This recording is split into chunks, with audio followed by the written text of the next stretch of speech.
Bueno, pues nada, muy buenas para todos. Continuamos. Aquí les muestro primero, antes de empezar con las historietas de entre España y Cuba. Aquí les muestro mi trabajo un poco ya terminado. Ahora le estoy haciendo una cosita aquí que lleva y ya está. Así que nada, este que pronto se va también. Bueno, pues nada, continuamos.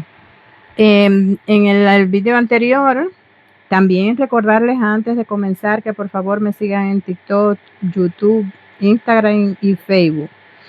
En todas estoy como Dania Calomar de normal, no sin más.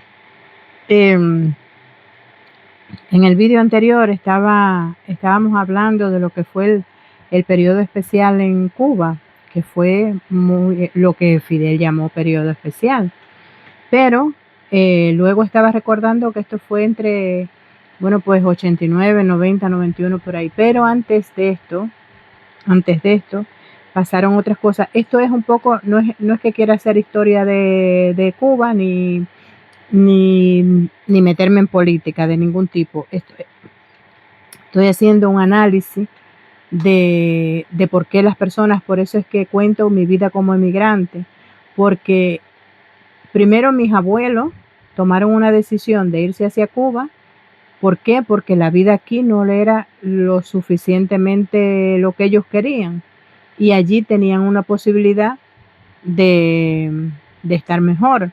¿Por qué? Por las circunstancias que sean, por los gobiernos, porque la vida estaba en ese momento en un ángulo que Cuba estaba mejor que España.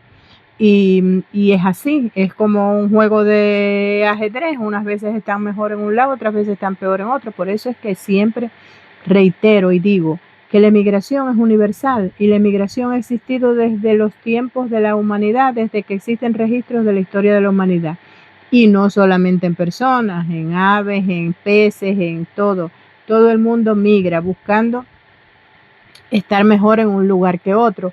Entonces, para el que tiene que emigrar, pues es dificilísimo, es muy triste. Tiene uno la recompensa de que sí, que estás mejorando, te sientes que estás mejor, no sé qué cosa. Yo no paro de comparar las cosas que veo muy bien aquí en España con Cuba, que evidentemente cuando yo tomé la decisión de salir es porque no estaba bien. Entonces, antes de lo del periodo especial, en el año 75, desde el 75 hasta el 91, fueron 16 años, pero un buen día en el año 75, sin que, claro, cuando aquello no existía tanta información como hay hoy en día, pero en el año 75 yo recuerdo que fueron cientos y miles de familias que se quedaron como en un stand-by, porque de un día para otro le desaparecieron sus hijos, les desaparecieron sus hijos, hermanos, familia, otros sus padres, lo que fuera, y no se sabía absolutamente nada. Yo recuerdo que en esa época yo conocí muchísimas familias. Por ejemplo, mi prima hermana, que vivía frente con frente a mi casa, mi prima estaba estudiando, no recuerdo, banco de sangre, en Holguín, y el novio estaba estudiando medicina, estaban como en cuarto o quinto año por ahí ya de medicina. Y recuerdo que bueno, se casaron y tal, porque estaban estudiando por prejuicios y cosas de allá. Estaban estudiando los dos fuera ya de la casa y qué sé yo, y las dos familias decidieron que se casaran mejor y ya después seguían estudiando. Y así lo hicieron. Se casaron, y recién casados, yo no sé qué tiempo llevarían, pero llevarían poquitísimo tiempo. Un buen día salió ella de su facultad y pasó por la facultad de él a recogerlo para lo que fueran a hacer, no sé lo que era. Y cuando llegó le dijeron que no, que él y otros tantos de ese mismo año, de estudiantes, estoy hablando de estudiantes de medicina, sin ningún tipo de preparación militar, sin nada, porque incluso los que cogían carrera, y no termino de tejer, los que cogían carrera universitaria, sí, pues esos no pasaban el servicio militar, o lo pasaban después, no recuerdo. Yo sé que esa gente no tenía ningún tipo de preparación militar. Eran estudiantes universitarios ellos eran estudiantes universitarios, los cogieron un buen día y les dijeron, están reclutados, está. Y dicen, contaron después, porque ahí en ese momento a mi prima le dijeron que él se lo habían llevado movilizado, pero se cansó de preguntar, pero bueno, movilizado a dónde, qué está haciendo, qué pasa, nadie respondía, nadie dio de eso. Pero como esa, que le conozco la historia porque está bien de cerca, cientos y miles de niños que estaban pasando el servicio militar, que era obligatorio. El servicio militar los cogían, los reclutaban con 17 años, apenas cumplían los 17 años tenían que pasar el servicio militar, y eran 3 años en aquella época. 3 años, de 17 a 20 años tenían que pasar el servicio militar. Pero estos estudiantes no tenían ningún tipo de preparación. Y yo recuerdo que los cogieron, se los llevaron, y después se supo que se los llevaron a Camagüey, creo que fue, a hacer como un intensivo militar, a hacerles una preparación militar, pero imagínense ustedes que creo que fue de una semana. Así que imagínate tú. Y una preparación militar ahí, qué sé yo, y se los llevaron para Angola, a la guerra de Angola. La guerra de Angola que, reitero, desde el año 75 hasta 1991, 16 años en eso, pero claro, el impacto más grande fue en los primeros momentos, porque esos primeros tiempos nadie sabía dónde habían ido a parar sus familiares, nadie sabía. Y fue una época tan extremadamente triste. Yo recuerdo que el padre de ese hombre no se volvió a afeitar más nunca la barba ni nada, era un hombre mayor y pasaba por la calle, parecía un zombie. Y como eso, cientos de miles de niños del servicio militar, de esos niños que estaban en servicio militar con 17, 18 años, se los llevaron. Y fueron cientos, dicen que fueron, no, creo que son 3.000 o algo así, no sé, o 30.000, qué sé yo. Al final, imagínate, 16 años, pues imagínate cuántos muertos y muertos y muertos y muertos y muertos hubo.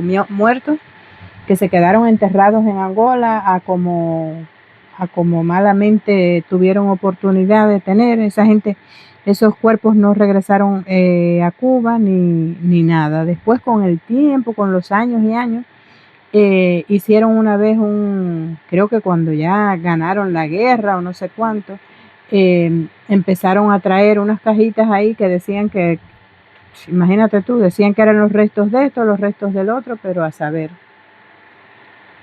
Y fueron muchas vidas destrozadas con ese, porque hasta donde yo sé, hasta donde yo conozco, porque no soy experta en política ni nada de esto, hasta donde yo sé, en cualquier país del mundo donde las personas que se van a la guerra o se van voluntariamente, o si los reclutan por una emergencia, por lo que sea, la familia sabe que van a la guerra. Pero ahí nadie sabía nada. En esos primeros momentos nadie sabía a dónde se los habían llevado. Y entonces, a los días, fueron a las casas de cada familia y le entregaron sus pertenencias como si se hubieran muerto, el reloj que traían, el anillo que traían, la ropa que traían, qué sé yo, sus pertenencias como si se hubieran muerto. Le entregaron sus pertenencias y le dijeron que ellos estaban movilizados, que habían ido a una guerra y que bueno, que pues ya les avisarían cuando regresaran. Y fue tremendo porque imagínense ustedes, o que te lleven un hijo de momento y más con esas edades y esas cosas. Y así fue tremendo lo de la guerra de Angola. Y eso después mandaron a Etiopía también, una guerra en Etiopía, y mandaron en varios lugares. Pero bueno, fue una época que fue tremendo, sobre todo ese primer impacto. Después la gente ya los reclutaban diciéndoles claramente que iban para la guerra y tal, y muchos dijeron que no, que ellos no se iban, porque recuerdo un compañero de trabajo que tenía, que era militante del partido y tal, y le dijeron que tenía que irse a la guerra, y él dijo que no.